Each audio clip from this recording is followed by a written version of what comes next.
Today, we're going to talk about one of the most intriguing characters currently in beta, Tribby. Whether you're curious about how she fits into the meta, her strengths and weaknesses, or if she's worth pulling for, this video has you covered.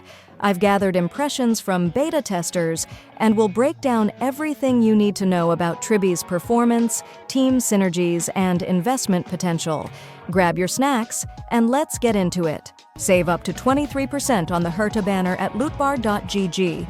All you need is your UID and server. The link is in the description. Quick disclaimer, I want to make it clear that the impressions and critiques shared here are based on Tribby's initial beta tests. As many of you know, beta versions are often a work in progress, and characters can go through significant changes before their official release. Whether it's tweaking her mechanics, balancing her stats, or refining her synergies with other characters, there's still plenty of time for Hoyoverse to make adjustments. Let's start with the general consensus from testers. Tribby is undeniably a powerful character, but her strength depends heavily on specific scenarios and team compositions. Testers noted that Tribby excels in AoE situations, particularly against multiple enemies. Her abilities shine when paired with teams like the Herta, Yunli, Fake Xiao, or Aglaya. These team setups allow her to leverage her kit to its fullest potential. However, her effectiveness drops significantly when facing single-target enemies, or when used outside of these optimal compositions. In other words, Tribby is not a one-size-fits-all character. If you have the right team for her, she's fantastic. But if you're running more general setups, you might find it better to stick with your current Harmony characters. Here's where things get a bit tricky. Tribby's true potential lies beyond E0. At E0 S1, her performance can feel underwhelming compared to expectations. Testers highlighted that E2 is where Tribby starts to show her true strength. At E2, Tribby's potential significantly improves thanks to several key enhancements. One of the most impactful changes is her ability to penetrate enemy resistances more effectively, with a 24% all-type resistances penetration bonus. This makes her damage output much more reliable, even against tougher foes. Additionally, her overall damage sees a noticeable boost, with a 30% increase, making her a far stronger presence in battle. Perhaps the most exciting aspect is her 24% true damage, which specifically targets the enemy with the highest HP, an invaluable tool for dealing with challenging boss fights. These improvements make Tribby a much more dynamic and powerful option for teams, particularly in scenarios where consistent high damage is crucial. These buffs drastically improve her synergy with high DPS teams, and at this point she transitions into a much stronger DPS support hybrid.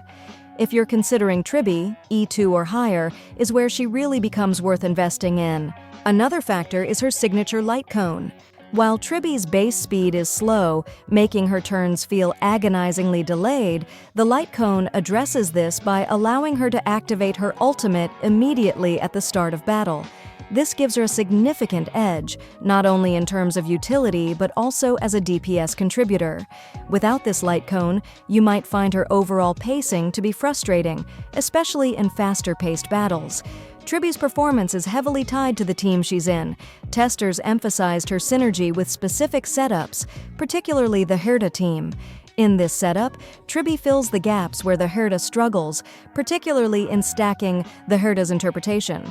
Her ability to deal AoE damage enhances interpretation stacks, making her an invaluable asset for consistent and efficient gameplay. If you're a fan of the Herta, Tribby could be the missing piece you've been looking for. Another standout synergy is with Yunli teams. Tribby complements Yunli's ult activation by compensating for any damage shortfalls, ensuring smoother and more consistent performance. This pairing creates an optimal balance of offense and utility. However, outside of these specific teams, Tribby's performance feels less impressive. If your team composition doesn't already align with her strengths, you might find other harmony characters to be more versatile. One of the key limitations testers mentioned is Tribby's weaker performance in single-target scenarios. While she thrives in AoE situations, single-target enemies expose her limitations. Her reliance on team synergy and her relatively slow speed can make these battles feel drawn out and inefficient. Additionally, while her true DMG mechanic at E2 helps address this to some extent, it's still not enough to fully bridge the gap. If single-target boss fights are a significant part of your gameplay, you might want to think twice before pulling her, unless you're planning to heavily invest in her eidolons. So, is she worth it? That depends on your priorities and playstyle. If you're running the Herta or Yunli teams, Tribby can be an incredible asset, especially if you plan to invest in her E2 or higher. Her AoE damage, synergy with high DPS characters, and buffs make her a valuable addition in these scenarios. However, for general-purpose teams or those focused on single-target combat, you might find her to be a less compelling option, particularly at E0. Without her signature light cone or eidolon investment, she may not stand out compared to existing harmony characters in your roster. Beta testers seem divided on Tribby. On one hand, she's a strong and situationally valuable character who excels in AoE team setups. On the other, her slow speed, reliance on eidolons, and underwhelming single-target performance leave her feeling incomplete at lower investment levels. When it comes to free-to-play players, investing in characters like Tribby can feel like a tricky gamble. Testers have made it clear that Tribby's true potential shines at higher eidolons, particularly at E2, and when paired with her signature light cone. So, where does that leave F2P players who might not have the resources to make those investments? Let's talk about her viability at E0 with budget builds. While Tribby's performance at E0 might not hit the same highs as at E2 or beyond, she can still bring solid value in the right team setups. For example, her AoE damage can shine in multi-enemy situations, especially in simulated universe or pure fiction that favor crowd control and AoE burst damage. This makes her a potential pick for players who are struggling with wave-heavy stages and need a consistent damage boost. For her light cone, if you can't afford her signature one, there are several 4-star alternatives that can still support her utility. When it comes to synergy, she pairs well with characters that are relatively accessible, like Herta. This makes her more approachable for players who've been focusing on building their roster with readily available units. That said, if you're a F2P player, it's worth considering whether Tribby aligns with your current teams and priorities. If you don't already have a team that maximizes her potential, such as a heavy AoE setup, you might find that she struggles to stand out compared. In summary, Tribby becomes a compelling choice if you're able to invest in her eidolons and signature light cone, as these truly unlock her potential and allow her unique strengths to shine.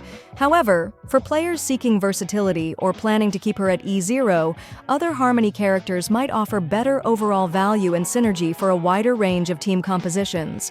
Personally, I think Tribby is an exciting addition to the roster, especially considering that many people pulled for Herta in 3.0. If you're someone who loves optimizing team synergies and building around specific characters, she could be a lot of fun to work with. But if you prefer flexibility and ease of use, you might want to hold off and see how she performs after her official release. What do you think?